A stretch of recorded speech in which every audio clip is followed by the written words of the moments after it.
All right, what do you got? All right. So I am officially now deep in my sports parents era. Yeah. Kids are involved with sports, going 100 miles an hour. And I would say for the most part, it has been fun. It's very cute watching your kids when they're little get into sports and learning things. And I've liked it. We're meeting some nice people. But we got to talk about a few things that are absolutely driving me insane. I don't know how much you've been like involved in like kids sports or anything. If you ever like coached or just had to go to games and stuff. All right, did you have apps for communication? Yeah. All right, I want out of the apps. I want out. Why do I have to be like in an app that you're required to be in? Then I get a notification via text message to check that app. Then there's another app that you are required to sign up for just so that app can tell you, go look at this app.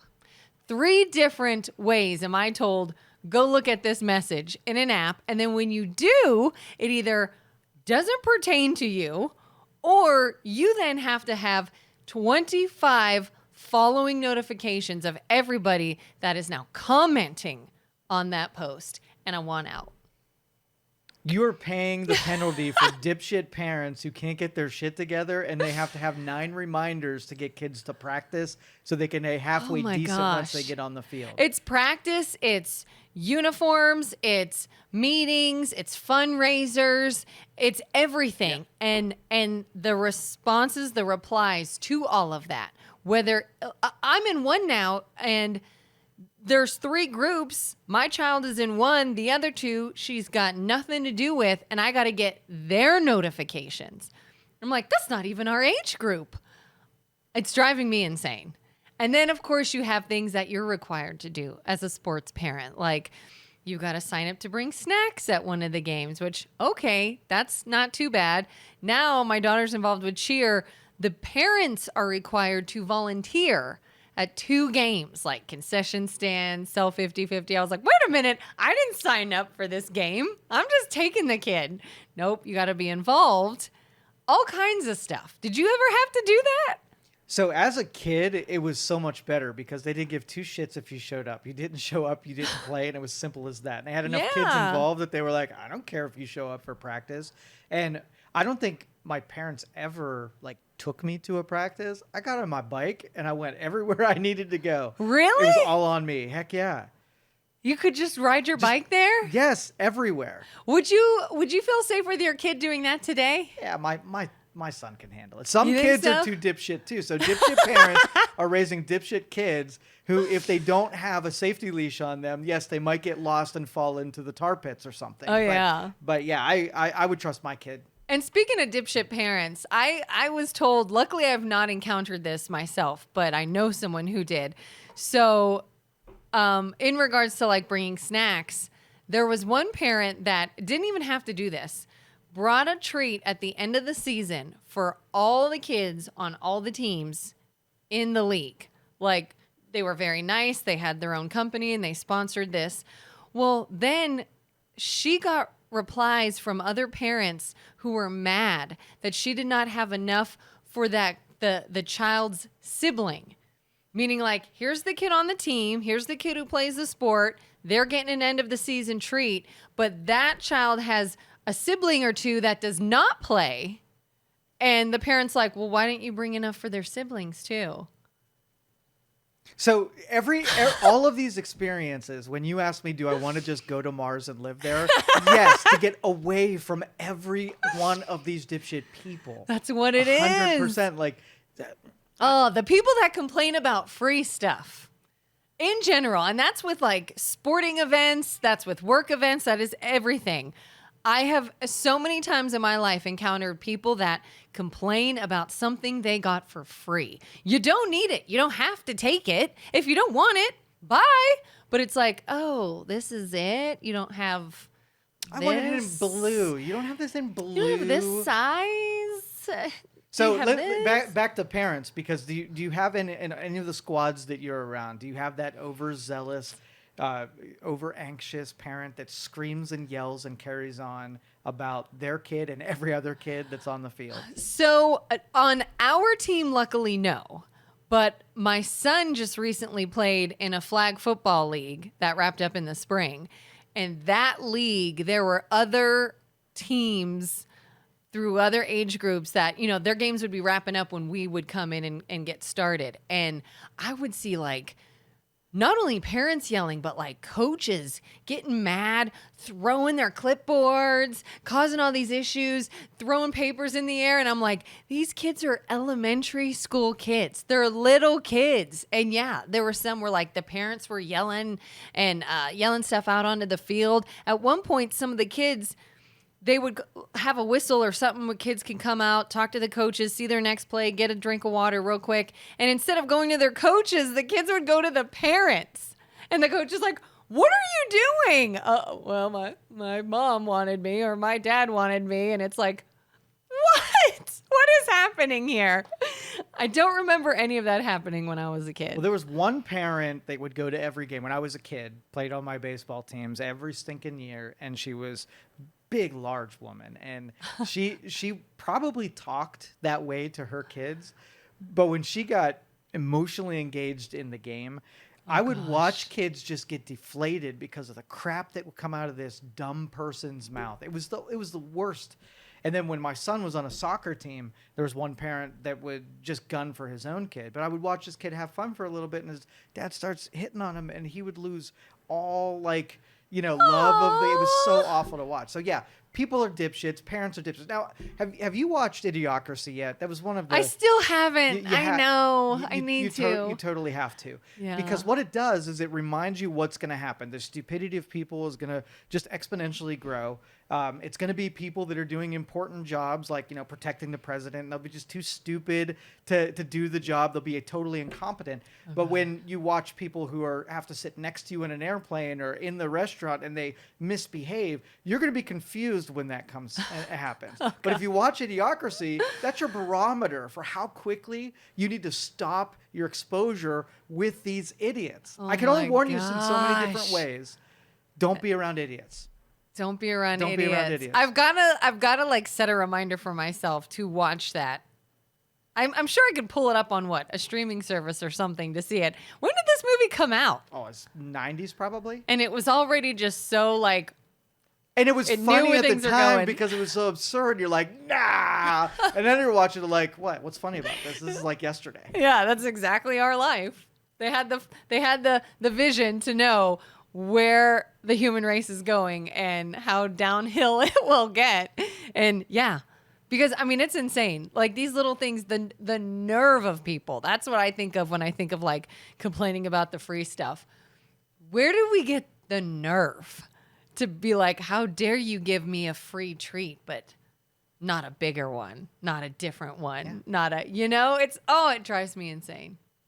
Well, don't let it get you down. You're a good person. You're projecting your goodness on other people that they literally don't have that. If you tried explaining to them why, you know, asking for your perfect color on something you're going to get free, they will look at you like, what are you talking about? It's free. They should at least cater to the whims of what color I would like. Oh, yeah. They're delusional. Totally. They're delusional. They don't even realize the issue. They don't even think they've got this nerve asking for something or questioning this thing that they got. So when I call these people idiots, it's not something just as an insult that I just want to throw. I literally think that here's the education standards and the way you behave in public and your morals and ethics. We are so far below what civilization will tolerate. Like we as a society should ostracize people for misbehaviors. But instead, we make stupid people famous. We give them attention. Right? Yes. And so what happens? You get more of it. So the stupidity will just grow exponentially. That's the cautionary tale. The stupidity, and I even call it inconsideration. The extreme inconsideration I see. And every time I'm with my kids and they see something like, if we're backing out of a parking spot in a parking lot, and they're like, why is someone's can of Coke sitting there? Why is there a diaper there? Why is there like any piece of crap in the parking lot? I'm like, well, that's because people are inconsiderate and rude and they don't care. I changed my strategy on this because one that used to get me is where you'd hold the door open for somebody and then the train would just run through. Nobody would thank you. Yeah, there's no and thank whatever. you. I Yeah. used to make sort of like passive aggressive idiot comments, right? And Yes. I knew when I was saying it, they didn't know that other people were not supposed to just hold the door for them wherever they want. So I started saying, you do know that you're supposed to pick it up and hold the door for the next guy, or at least say thank you. So I use that moment to educate the You idiot. would say it to them? I say that to them as they're walking through the door. Oh, what was that feedback like? It's still stone-faced whatever, but at least they got information from me instead of like, stop being such an idiot. They're like, huh? What do you mean an idiot? Is this guy talking to somebody else? Now at least they know that, hey, you're supposed to either say thank you or you're supposed to grab the door and say no after you. No, that's completely foreign. It's completely foreign to them. Because these dipshits are so used to other people doing things for them. Picking Yep. up the check when they go out to dinner, someone else holding the door, someone laying out a cushy runway in front of them. So they think that everybody else is just going to take care of them too. They need punched in the freaking eye is what they do. Oh, and can we add to that list of people that need punched? The speakerphone in public. What do you mean? That's totally appropriate. Oh my God. Oh my God. If I am like in a locker room, in Target, in a store, and these people are on speakerphone in public having a conversation, and if you look at them like, what? Clearly you want the entire world in on your conversation, so Can I play devil's advocate for them though? I guess so. So you're walking through the store and they used to have the AirPods in, right? Yeah. And so they were having a conversation where at least they took the other one. And then you would say like, excuse me, or what'd you say, or whatever, like, right? I'm on the phone. Yeah, so yeah. now they're like, I'm so sick of saying that I'm on the phone. Let me just put on speaker so you know that I'm in a call. Or sometimes it's video. It's a video call. Or how about you just put it to your ear? Yeah. Or even better, I'll call you back when I'm not in a public space. Yeah. All of this is inappropriateness in public, no matter what. Inconsiderate Inconsiderate, idiots. for sure. Idiots. I thought of another one too, and I just lost it. What was it? I got one for you if you can. Okay, Maybe go you'll ahead, remember yeah. yours. So I was watching on social media an exchange between two friends of mine, and they don't really agree on much politically or whatever. But I watched what's going on, split a friendship up in real time over the weekend, Yeah. and so I'm like, we are such on a divided line right now where we cannot hear things we don't want to hear Yeah. to such an extreme that we're ending friendships over this shit. Oh, yeah. Families, friends. It's so extreme where it's like, I think we've even talked about this before, where people automatically assume that there's like these buzz words and buzz phrases. And if you say them, you are automatically one side and against the other. Yep. And, you know, if you're like, oh, well, I can see so-and-so's point. I think this. And then they're like, oh, well, then you must think this. Therefore, you're the opposite side. And now we are no longer connected. And it's like, remember back in the day when I was little, I was always taught that it was actually considered rude to discuss politics. You know, like voting was very private. Who you want to vote for was very private. Politics was private unless you were a politician actively involved in it. But everybody just kind of kept their opinions to themselves. And now it's just everywhere. And that's not a bad thing, except, like you said, people just, they get so amped about it and they hold such a grudge about it that, yeah, now it's more important to them. Well, that than was someone- terrible advice not to talk politics around family. Because growing up here, I had about a 50-50 split in my family. And the holidays were the funnest because we got to see uncles going at it with other uncles. Oh my God. It was great because it was debate. They never split, right? Now, if it's a respectful debate, absolutely. And that's the part. We got so used to not hearing things that we got sanitized Yes. version. So if somebody says something you don't like, you feel like you're obligated to prove them wrong. And then that's where it ratchets up. Where you and I, we disagree on something. You throw out some things, I throw out some things. And we leave the exact same spot that we were before. I know how you feel a little bit more. You know how I feel a little bit more. You maybe didn't sway me, but you're not lesser of a person. But Yeah. especially in politics, we painted certain stripes as if you believe that now you are degenerate, evil Hitler. Yep. Right? Yep. And so if you believe that, we can't even be friends anymore, Hitler. Yeah. Oh yeah. If you feel this way, unfriend me right now. If you think this, then don't even talk to me anymore, kind of thing. And it's like, I almost on one hand get where they're coming from. If it's an issue to them that is just so important, because we are talking about issues sometimes that are affecting people's lives. But for the most part, it is just idiots. It's people that they want to argue and they want to debate to be right, not to learn anything. They don't want to listen to why you feel the way you feel. They don't want to hear about why you see things a different way. They just want to persuade, and I'm the right one, and I'm going to change your mind, instead of being like, well, why do you feel that way? Why do you say that? What's your experience that would make you think that? And I mean, every time if I try to look into a political candidate or somebody that I'm like, oh, maybe I would vote for them, I ask the people that I have seen that don't like them, why not? Well, why don't you like them? Well, what are some things you've heard? And then, what's your source? Where did you hear that? Is that really true or not? It's like, get more information other than just, here's what I'm thinking, here's who I want, period, and anything that is not that, you're against us. Yeah, and my general rule on this is, I don't really ever bring up. See, I know all of the right information, right? And unless somebody asks me, like, I'm not going to, you're not interested or curious to see, because you're trying to make up your mind. Yeah. Right? So giving away my valuable, truthful, and right information, that's a waste of time if you're not open to receiving it. So I just kind of, if they engage, if they're like, hey, Joe, how do you feel about this? Then, okay, that's out very specifically. I'll share why you're wrong and all that kind of stuff. But why you're wrong. And, but like I said, there's very few people who haven't already decided they know everything they need to know, and they're not super interested in what you have to say anyway. Yeah. So it's really, the risk is you lose the relationship. The reward is absolutely effing nothing. So yeah.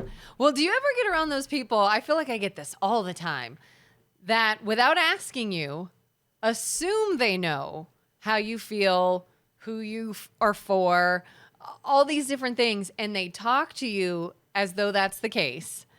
And they almost get you to I don't know if they're trying to get you to interact. Like if they think you are a Trump supporter, they're like, oh, bashing this and bashing that, and that's why we need Trump. If they're a Biden supporter, bashing the others, and that's why Biden this and that. And they just assume you are one or the other. And do you correct them? Do you say anything? All the time. Well, yeah. In the 80s, when I got started the early 90s, late 80s, I started really hanging out with business people, right? And it was very common to hear all day long off-color jokes about race, ethnicity, and whatever. And they come up to you. I'm a white dude, so they assume when they come up to you, they tell me a Jewish joke or a black joke or whatever, and I'll just go along with it. And I didn't laugh. I didn't go along, you know me.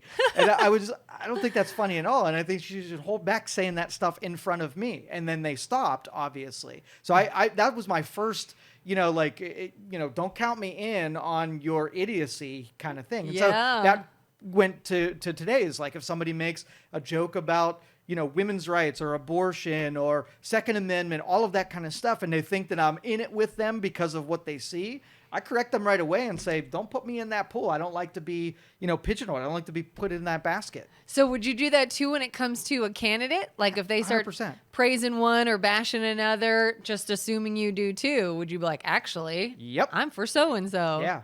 And well, I don't have a debate with them. I tell them that I am definitely on the other side of that. So save your wind here. I'm not, but I don't know how to not say that kind of stuff. Yeah. And there has been this one time, it was one of my early mentors, and he was awesome. I wanted him to like me so bad, and he was just a jerk. And when he publicly he was awesome. Nobody knew he was a jerk, but when he got comfortable with you and privately, he was a jerk. Right. Yeah. And so I just got doing business with him. I just got to know him on a personal level.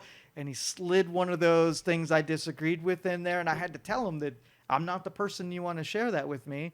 And he disappeared from my life forever. That was and I was like, damn, like I got conviction to say that kind of shit, but now what do I got, you know? But do you ever then think like, well, here's somebody that I have such high esteem for that I just think the world of. So if they feel differently, maybe I should reconsider. Do you ever like waver or question? Never. Like, well, never. if You know they what think really this- goes through my head? Like I've got to meet a lot of high profile people personally. And I have lost so much respect for people who I once liked a lot for that reason. I'm almost like I don't want anybody to get comfortable with me, because then you're going to say that shit and I'm going to lose respect, and then we're not going to be friends anymore, because I will not be able to stop myself from coming out, not correcting you, because I don't care the way that you feel. I do not. But doing it at me like I'm going to high five you or something makes me completely uncomfortable when you do it in front of me. it's kind of like those don't meet your heroes things. 100%. 100%. Yeah. But there's some filthy people out there, and for I'm going to say that is the majority of people are put on a shining face, and they're really a filthy douchebag. Oh God, I hear you. I mean, I'm being a girl. I feel like I'm around that all the time, where they'll kind of jokingly say something, ha ha ha, and really it's actually an insult or it's kind of offensive, and you have this choice of either like, okay, I speak up and I'm like, actually, that's really stupid and dumb, and I don't find that funny, or you chuckle it off just to avoid any drama and get out of the situation. Yeah, and you might have that ability. I don't. So it's a dangerous thing to have any kind of interactions, because I don't know how to not just say the thing that it is. I don't. You don't have the like, just keep the peace. No. Okay, whatever, and then drop it and leave. So the first thought that goes through my mind is, do you want to die on this hill, right? Do I want to have the battle? Yeah. And usually it's like, no, it's not worth it. And then the second thing is, do you want to leave this thing with an untruth that's on the table? Because if you don't acknowledge it or say it, they're going to leave there thinking that you're ready to high five them on that, and I'm not going to do that. So I have to leave with truth without having a battle, and that is a sticky thing to get through sometimes. Yeah. Because I've even noticed sometimes I will like bite my tongue to sort of keep the peace in the situation, but then I'm now not at peace 100%. when I leave the situation. Yeah. So for as much downside as is just saying the truthful thing, right? Yeah. It's actually got good side, because at least you get to sleep well at night with not having to put that thing through the mind filter when you're trying to go to sleep. Yeah, where it's like, oh my God, I should have said this. I should have said this. But I'm one of those people where like, if I do say it, then I'm like, oh my God, I can't believe I said that. I should have just not said anything. Well, in the moment, people like you need to marinate on what just happened, so they can compose themselves and then say what they really feel. You don't want to have an impulsive thing. Right. I'm all impulsivity. So I just say the true thing. I've relied on that to make quick decisions, is just say the truthful thing and let everything wash out. Yeah, I can see that. I would say I'm the kind that's like, I really want a minute to think of how I want to respond to this. And that, I understand that about most people. Most people are not like me in that respect. Yeah. I would be scared though, that like, kind of like you, where holding the door for someone, I would want to say, oh, you're welcome.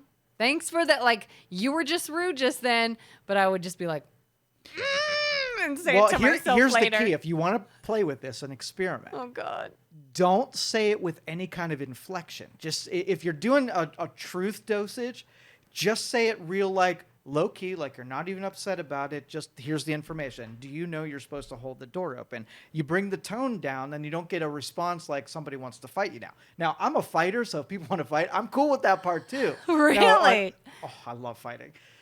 I've never. But been in a fight. on your part, you probably don't want to go fisticuffs with a person No. like that. Can you imagine someone walks through the door, you say that, and they want to fight you, you just get to punch someone finally? That's like, you don't get to punch people with. I've never like seriously punched anyone before. Seriously? I've wanted to, but I haven't.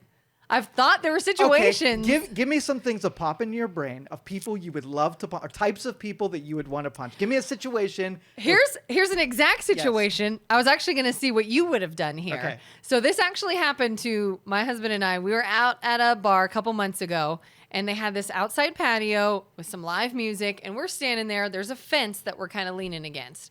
And we had been there a while, and we're just standing there listening.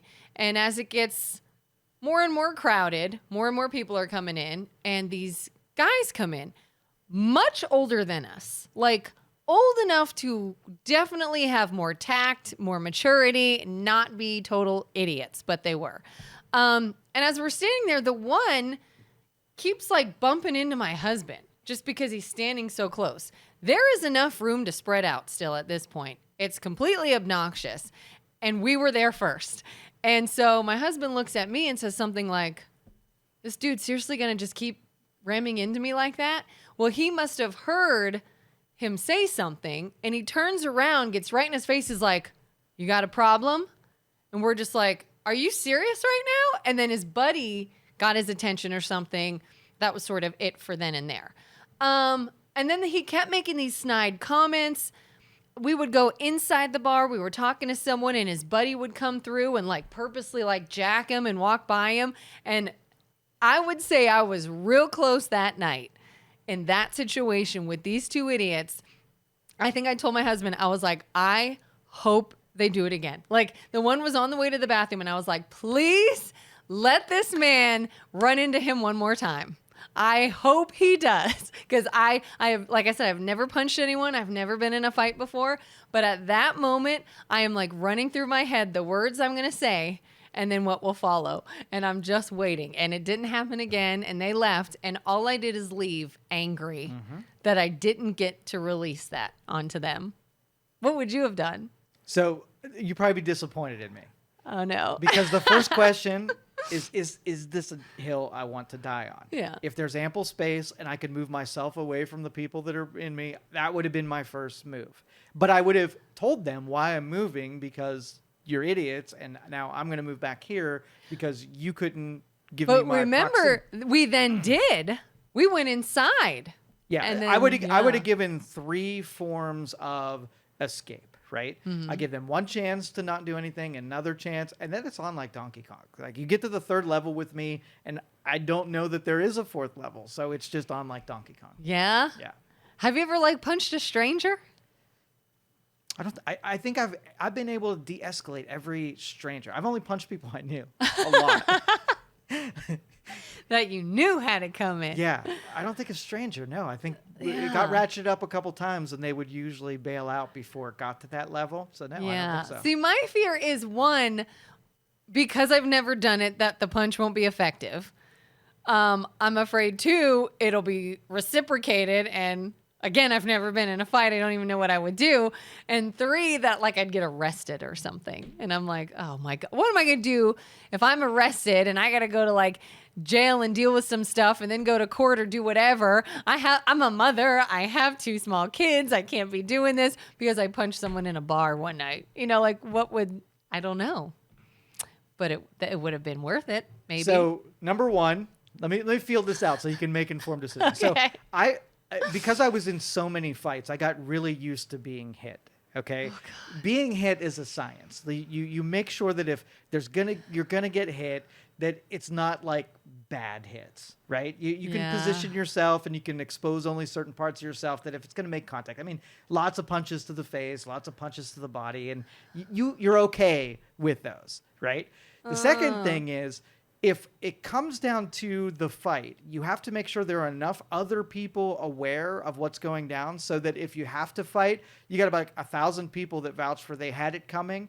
And then the worst, you have to go to jail and they let you out just because they wanted to break it up and get everybody dispersed. So you're probably okay if you're cool with just making a quick visit to jail and then quickly figure out. But go into data collection mode. Just like, hey guys, do you see this jack off moron is trying to pick a fight with me but look, there's 50 people who think you're a moron. All right. So if we have to go, these people are going to say that you caused it and you started this shit. Are you ready to go? And then now it's time to get things going. So you would give them sort of that heads up that something is happening. You have to give them an out to know that you're ready to escalate, and you have to give them another chance to not do what's inevitably going to happen if they don't. Yeah, because it would have. I don't think I would have just like clocked them. I was running through my head what I was about to say to them, and what would be the most effective thing to say to convey how dead serious I am that I'm done. I'm done with this. Like, my husband is biting his lip, and of either of us, like, he would murder them. I wouldn't, but he's trying his hardest to let it go. And I'm about to tell them now, like, you all are lucky that he let it go, but I'm not. Your luck has run out. All right, I'm going to give you two options here. Okay. One is punch him in the face or throat, whichever you prefer. Yeah. And the other one is a verbal warning that they're about to be punched in the face. Yeah. Okay. And I want you to tell me I would have led with a verbal warning. Okay. So a person kicking the back of your seat in a theater, in an airplane, whatever. Oh, God. What do I do? Punch them or verbal warning? Warning. Okay. Yeah. How about another parent reprimanding your kid? I mean, I feel like I'd give a warning for anything before I punch someone. How about a parent corporal punishing your kid? They hit your kid. We have a problem there. Are we punching? Did it get to a level of punchiness? It still very much feels like it's all in the situation. Okay. Yeah, you want to change? I've never punched anyone. I'm insecure about. I don't know. I feel like verbal is still coming first. Off, when I say you got to go through these trainings, you got to get good at being hit, and you got to. I don't want to be hit. That's my biggest problem. If we're in this conversation, you have to get good at one another, or else you have to get really good at running away, right? Getting the reprimand and running away, because the reprimand comes away. How thick are you going to defend your reprimand? What if they just say no, screw you? Well, and here's another weird thing though that I'm afraid of, that I think is maybe didn't used to be the case, but is now, is if you go to that punch, how likely now does someone have a weapon? So that's always in the back of my mind too. When you engage with someone and you think they're going to stop at words, you got to be willing to go as far as that other person. That's why the first thing is, do I want to die on this hill, is always my first, right? Yeah. Because I go through the scenario. I look at the person. How likely are they going to want to throw down with me or shoot me? And if I get to the first argument and say, I'm not dying on this hill, then I leave. And I took the option of escaping. Yeah. But if it's like, I could probably take them. They're probably likely that, we're going to end this the way that all non-civilized males, ended things throughout history, then, we'll take that option. But that's the thing, is I feel like years ago, two people could have beef, have a fight, and that's it. Yeah. It's done. Now it's like, that's not it.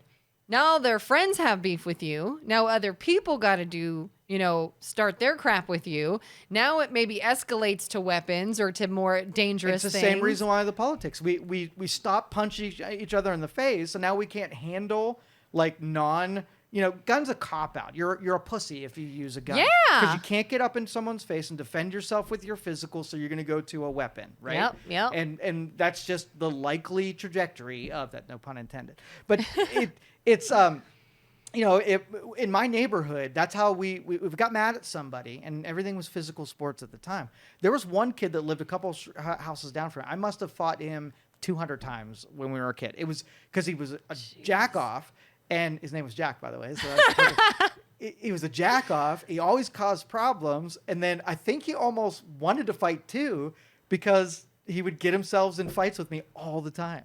And these were punch each other, bloody lips, bloody nose, on the ground, like tearing at each other not till someone won. It's till we were too tired to keep fighting and rolling around and whatever. God. See, and all I do is picture like my son. If anyone hit my son, you're the problem, Kelin. You're the problem. Now they got beef with me. I don't care if they're like 10 years old. Teach your son to fight and have him fight regularly. Put his hands behind his back and just say, freaking hit me. Just get used to being hit. But again, this day and age is like, you gotta be so careful, because you're not gonna have those neighborhood brawls where kids are just punching. You're gonna have the neighborhood brawls where a kid goes and gets a weapon. All right, teach him how to shoot. I don't know what to tell you. Oh God, this got so dark and scary. Oh my God. Old Wested here. You got, challenge you, go out to the road, 10 paces and turn, you know? The next time I'm at like a crowded bar and someone's driving me insane and I think I want to fight him, I'm going to call you up and be like, Joe, here's the deal. What are my options? I'll write it down on a sheet of paper. Can you escape? No, I'm not going to escape this one. All right, punch him in the throat. I only got two steps. What if it's like, I can escape, but I really want to punch him in the throat? That's your ego. That's your ego. That's not. That's why I start with the first question, because here's what you're gonna do is like when I used to make stupid comments about the door thing, then I would just make some kind of insult. All I was doing was trying to bring that ego out of that person as I insulted them, so they'd want to fight me, right? So that wasn't doing anything any good unless I really wanted to fight the guy walking through the door. So that was not working. That's why I did something that wouldn't hurt their ego. Because here's the funny thing: people are not smart. And so when you correct them on a level that basically accuses them not being not smart, they're not smart enough to know that you just insulted them. So it completely works out, right? Yeah. They're too dumb to realize that you just insulted them by telling them how a door operates, right? And they're like, oh, I know how to open a door. Sure you do. They're like, really could have fooled me because you look like you didn't. You would escalate the ego thing again. So you would get in a fight. Kelin, you're going to get in a fight now. I'm sorry. Your ego is cash and checks that your bank account, I don't even know how the saying goes. It is. Yes, because like I said, these guys at the bar, I mean, they were so much older than us. I almost wanted to be like, are you both insane? Are you that drunk? You really want to start something with somebody who's in far better shape, who's younger than you, who can easily take you? This is the person you want to start something with? Like, are you that wasted, dude? Like, we probably should have been the bigger people. We were the sober ones. We were the more calm ones. We were the ones that are like, you guys are clearly being idiots. We're out of here. Let's go. But part of me was just like, But you're projecting. Because what if those dudes were doing that to specifically get in a fight because they like fighting like I do? Maybe you don't want to get in a fight and you'll try all options so you're not, throwing punches at people. But what if they're like, I said that specifically because some douchey was kind of come through here and fight just like I wanted him to. Well, and you know what I think too? I think it's easier for me to want to get in the face of a guy than a girl. Because I think deep down, a guy won't do anything. So you're getting in fights. You're getting in fights so that you don't have to get in fights. This makes no sense. And a girl would fight you. Because I could come and be all talk and run my mouth, and they'll be like, "Oh, I'm not gonna hit a girl." Yeah, that's right. Like I won something, but I didn't. You're such a bad person, Kelin. Don't get either. Here's my challenge: you either get good at fighting and follow through on those convictions, or stop hanging out at bars and go to church. That's all I'm going to tell you. All right, less fights happen at church than they do bars, statistically speaking. Okay.